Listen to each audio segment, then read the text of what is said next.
Hello, I am Dr. Dhanya Dharmapalan. I am a consultant in pediatric infectious diseases at Apollo Hospitals, Navi Mumbai. Today I want to make you all alert about a new condition that we are seeing in children post-COVID. This new condition is called as MISC, which stands for Multisystem Inflammatory Syndrome in children. It is also known as PIMS, which stands for Pediatric Inflammatory Multisystem Syndrome. These cases were widely reported from US, UK, but we are also witnessing such cases. Why does this happen? MISC happens in otherwise healthy children due to an exaggerated immune response after 2 to 3 weeks of recovering from COVID. Please note that COVID continues to be of less severity among children compared to adults, and children usually manifest with very mild symptoms like fever, cough, cold, diarrhea or vomiting or body ache, and many children may not even have any symptoms.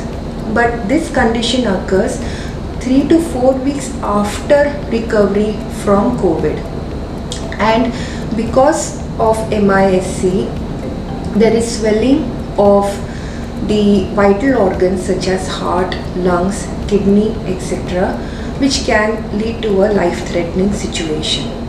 The signs and symptoms of MISC that you parents need to watch out for are fever of high grade of 3 to 4 days with red or pink looking eyes, red lips, red tongue which looks like strawberry.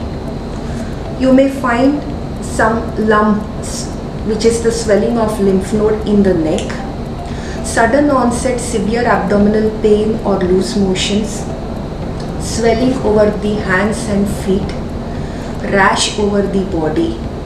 The child may become little breathless and there might be extreme irritability. So if you notice such signs, immediately contact your doctor. On examining the child, if the clinical suspicion is strong for MISC, the doctor will order appropriate tests to support the diagnosis. Once the diagnosis is made, treatment is started immediately. Please remember two important points. One, that there is no need to panic because there is treatment available for this condition. And number two, because this condition occurs post-COVID and that too after 3 to 4 weeks, this is not contagious. So this condition does not spread.